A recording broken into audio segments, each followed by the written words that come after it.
राखी का बाजार अभी से सज गया है। लाल पीली राखियाँ सभी दुकानों की शोभा बढ़ा रही हैं। बहनें अपने भाई के लिए राखी तो भाई अपनी बहनों को उपहार में देने के लिए अभी से कुछ न कुछ खरीद रहे हैं। 12 साल का रंजन जो एक चाय की दुकान पर काम करता है, इस बार अपनी 7 साल की दिव्यांग बहन गुड़िया को बहुत अनोखा उपहार देना चाहता है। रंजन इसके लिए जी तोड़ मेहनत भी कर रहा है।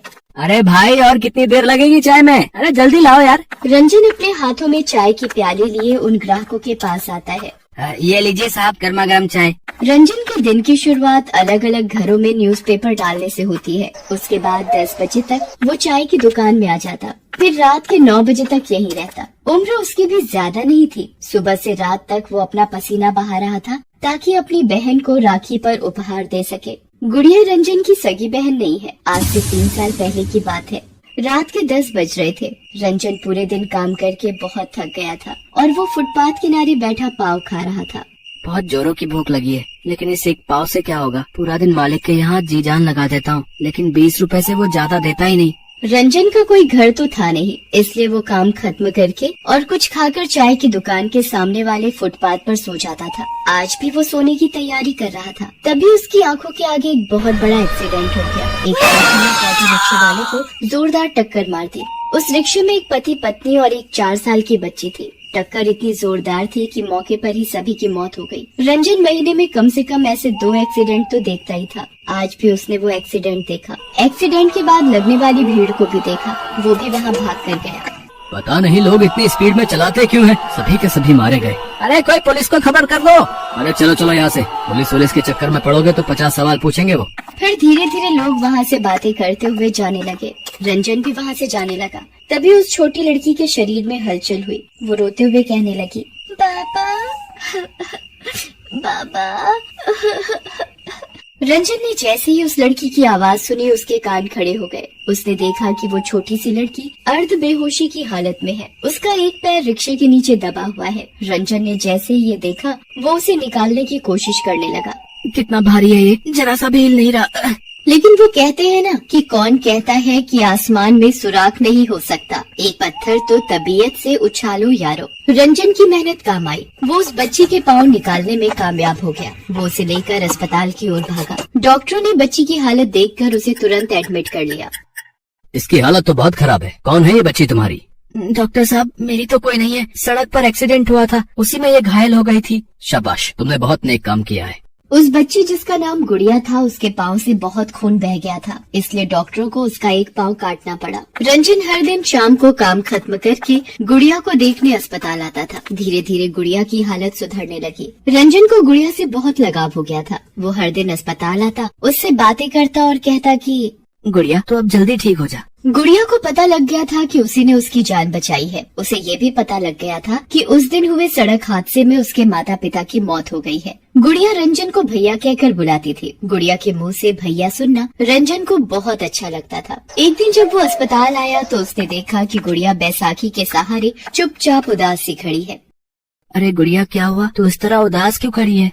गुड़िया कुछ बोलती उससे पहले ही डॉक्टर साहब वहाँ आ गए और उन्होंने उससे कहा कि गुड़िया अब बिल्कुल ठीक हो गई है, तुम इसे अपने साथ घर ले जा सकते हो। ये कहकर डॉक्टर साहब वहाँ से चले गए। उनके जाने के बाद गुड़िया, डॉक्टर साहब ने कहा कि तुम्हें घर ले जाऊं। तुम्हारा घर कहाँ है? मेरा कहीं घर नहीं है भैया, हम गांव से यहाँ आए थे। पिताजी को यहाँ एक कपड़ों की फैक्ट्री में काम मिला था। पिताजी किराए का मकान ढूंढ ही रहे थे, लेकिन मकान मिलने के पहले ही वे दोनों अरे रोते क्यों है? रोने से क्या होगा, चुप हो जा। भैया, तुम मुझे अपने साथ अपने घर ले चलो ना। मेरे घर पर? मेरा तो कोई घर ही नहीं है, मैं तो फुटपाथ पर रहता हूँ। भैया, तो मैं भी फुटपाथ पर रह लूंगी। रंजन, अरे नहीं नहीं, तू कहाँ रहेगी? क्या खाएगी, क्या पिएगी? मैं तो खुद किसी तरह अपना पेट भरता हूँ। रंजन की इस बात को सुनकर गुड़िया फिर से रोने लगी और उसने रोते रोते उससे कहा, ठीक है भैया। रंजन गुड़िया को छोड़कर जाना तो नहीं चाहता था, लेकिन वो क्या करता? वो उसे कहाँ ले जाता? क्या खिलाता, क्या पिलाता, कैसे उसकी देखभाल करता? वो वहाँ से चला गया। उस रात बहुत बारिश हो रही थी। रंजन फुटपाथ के पास ही एक पेड़ के नीचे खड़ा था, लेकिन उसका ध्यान गुड़िया पर लगा हुआ था। मैंने गुड़िया के साथ अच्छा नहीं किया, मुझे उसे अकेले छोड़कर नहीं आना चाहिए था। मेरे जैसा ही उसका भी दुनिया में कोई नहीं है, वो बेचारी कहाँ जाएगी। रंजन बारिश में भागता हुआ अस्पताल की तरफ जाने लगा, लेकिन अस्पताल पहुंचने के कुछ दूर पहले ही उसे गुड़िया दिख गई। वो बेचारी भी सड़क के किनारे एक पेड़ के नीचे बारिश से छिपने के लिए खड़ी थी। वो भागकर उसके पास गया। तेरा भैया बिल्कुल भी अच्छा नहीं है, तुझे इस तरह छोड़कर चला गया। नहीं भैया, आप बहुत ही अच्छे हो। तूने कुछ खाया है?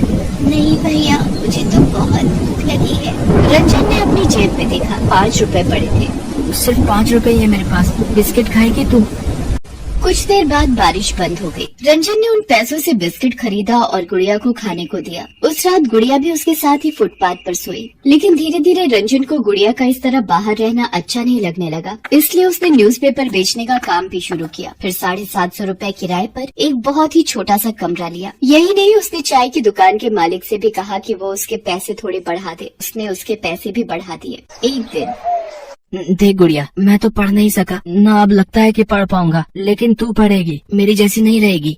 रंजन ने गुड़िया का दाखिला एक स्कूल में करवा दिया। वो पढ़ने में बहुत होशियार थी। कभी कभी तो वो रंजन को भी कुछ न कुछ सिखाती, लेकिन उसका स्कूल बहुत दूर था। बैसाखी के सहारे चलकर जाने में वो बहुत थक जाती थी। इसलिए रंजन ने इस रक्षाबंधन पर उसे 3 पहिया हाथ वाला साइकिल देने का सोचा था। राखी से एक दिन पहले की बात है। रंजन ने गुड़िया को कहा कि वो, गुड़िया तू शाम को चाय की दुकान पर आ जाना, फिर हम दोनों कहीं जाएंगे। आ जाऊंगी भैया, वैसे भी मुझे आपके लिए राखी खरीदनी है। वैसे हम जाएंगे कहाँ?